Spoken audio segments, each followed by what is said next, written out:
आज का जो विषय है वो बीए पार्ट सेकंड के लिए है, रीतिबद्ध एवं रीति मुक्त काव्यधारा।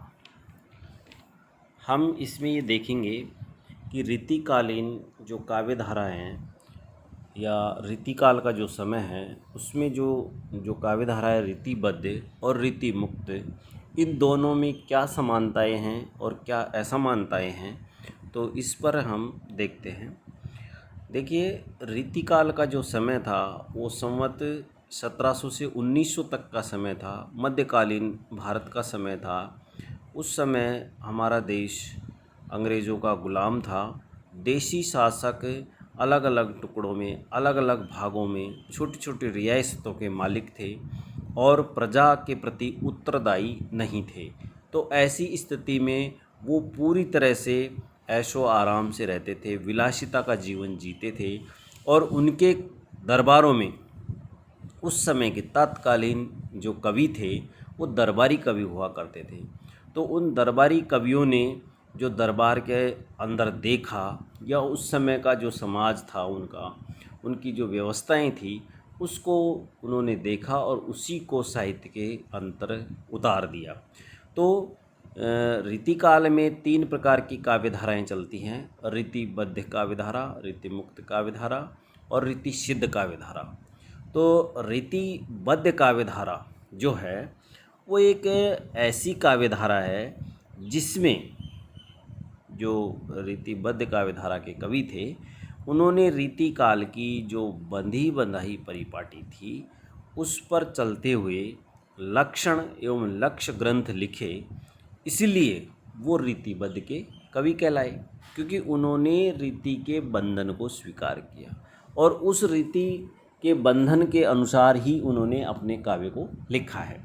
तो रीतिबद्ध के जो कवि हैं उनमें केशवदास, भिखारीदास, देव, पद्माकर, चिंतामणि, मतीराम आदि ये कुछ है जो प्रमुख कवि हैं और इन्होंने रीतिबद्ध काव्य को लिखा है। अब देखिए, रीति मुक्त काव्यधारा जो दूसरे प्रकार की काव्यधारा है वो है रीति मुक्त काव्यधारा। रीति मुक्त काव्यधारा में वो कवि आते हैं जिन्होंने रीति के बंधन से मुक्त होकर के स्वतंत्र रूप से काव्य की रचना की है, वो रीति मुक्त काव्यधारा के कवि कहलाए हैं।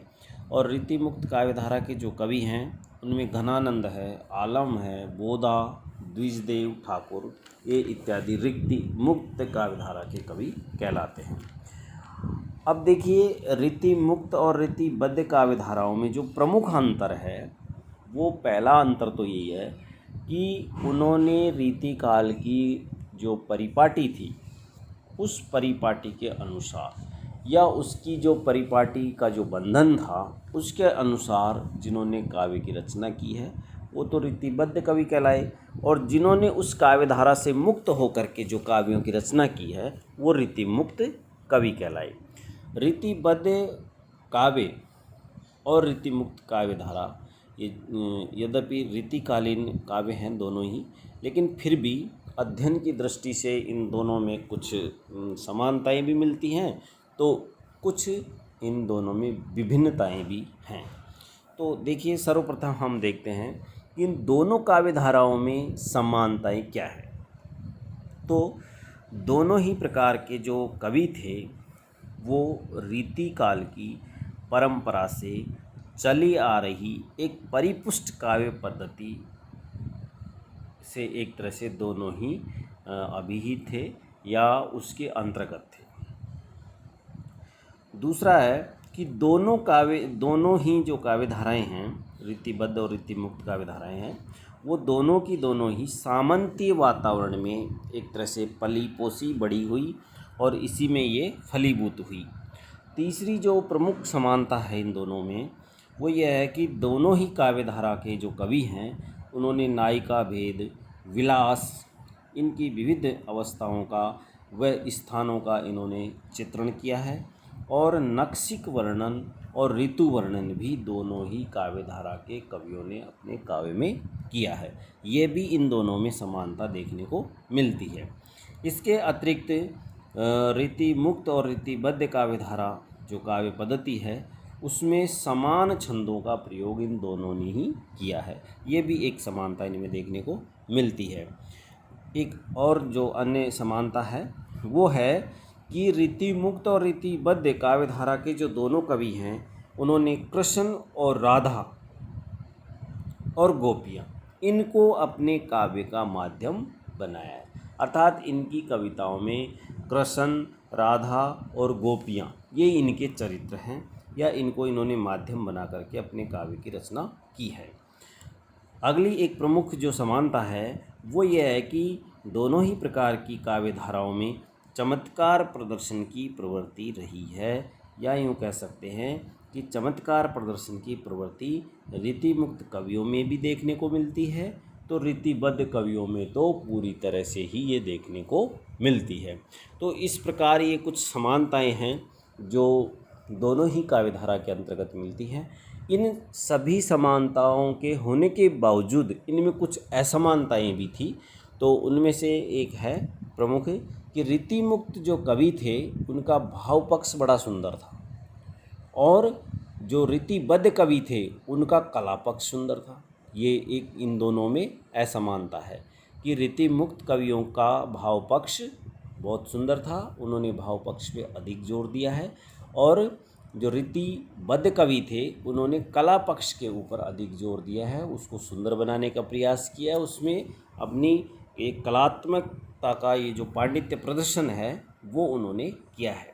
रीतिमुक्त कवियों ने रीतिमुक्त जो कवि थे उनकी जो कविता है वो रीति ग्रंथों के निर्माण के लिए नहीं अपितु हृदय के नैसर्गिक भावों की अभिव्यक्ति करने के लिए उन्होंने लिखी है।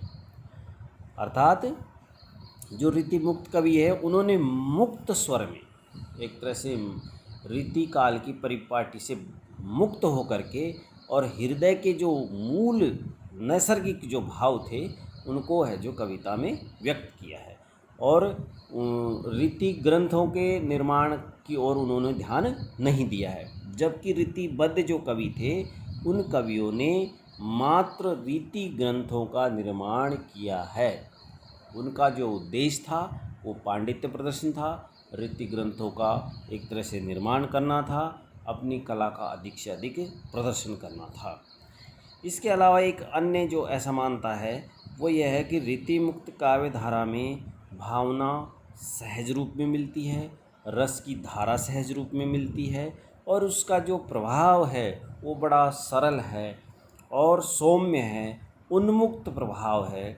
जबकि रीतिबद्ध काव्य धारा के जो कवि हैं वो इन तथ्यों के बिल्कुल विपरीत हैं, इनके बिल्कुल विरोध में हैं। उनका सारा का सारा जो जोर था वो रीति काल के जो लक्षण ग्रंथ थे उनके ऊपर था, इसलिए ये भी इनमें एक असमानता है। अगली जो असमानता इनके काव्यों में देखने को मिलती है वो यह है कि रीतिबद्ध कवि मानसिक परिणय के स्थान पर शारीरिक संग जन्य सुख को अधिक महत्व देते थे, या इसको यूँ भी कह सकते हैं कि रीतिबद्ध जो कवि थे उन्होंने प्रेम के ऊपर कम लिखा है, या फिर जो उन्होंने लिखा है तो उसमें शारीरिक सुख के ऊपर बल दिया है। जबकि जो रीतिमुक्त कवि थे उनके काव्य में प्रेम की पवित्रता, प्रेम की प्रगाढ़ता, प्रेम का जो निश्चल रूप देखने को मिलता है वो रीतिमुक्त कवियों में मिलता है। ये भी इनमें एक बड़ा अंतर देखने को मिलता है। इसके अलावा एक अन्य प्रमुख जो विशेषता है वो यह है कि रीतिमुक्त जो कवि थे उनके काव्य में स्वच्छंद प्रेम मिलता है, और वो स्वच्छंद प्रेम के ही समर्थक थे। वो एक निष्ठ प्रेम को ही सर्वस्व मानते थे। जबकि रीतिबद्ध कवि थे उनके काव्य में स्वच्छंद प्रेम को स्थान नहीं था। ये भी एक इन दोनों के काव्य पद्धतियों में बड़ा अंतर देखने को मिलता है। सारांशतः हम ये कह सकते हैं कि रीतिबद्ध जो कवि थे वो प्रमुख रूप से उनका जो उद्देश्य था वो दरबार में जो राजा था तो उसको अधिक से अधिक चमत्कार दिखाना था, उसको पांडित्य का प्रदर्शन करना था, छंदों का, अलंकारों का या काव्य के जितने भी इस प्रकार के जो गुण हैं उनके आधार पर उन्होंने लक्षण ग्रंथों की रचना करने पर अधिक जोर दिया है। और जो रीति मुक्त कवि थे वो इन परिपाटियों से मुक्त होकर के उन्होंने हृदय के उद्गारों को स्वच्छंद रूप से अपने काव्य के अंतर्गत समाहित किया है। तो इस प्रकार इन दोनों में ये बड़े अंतर और समानताएं देखने को मिलती है।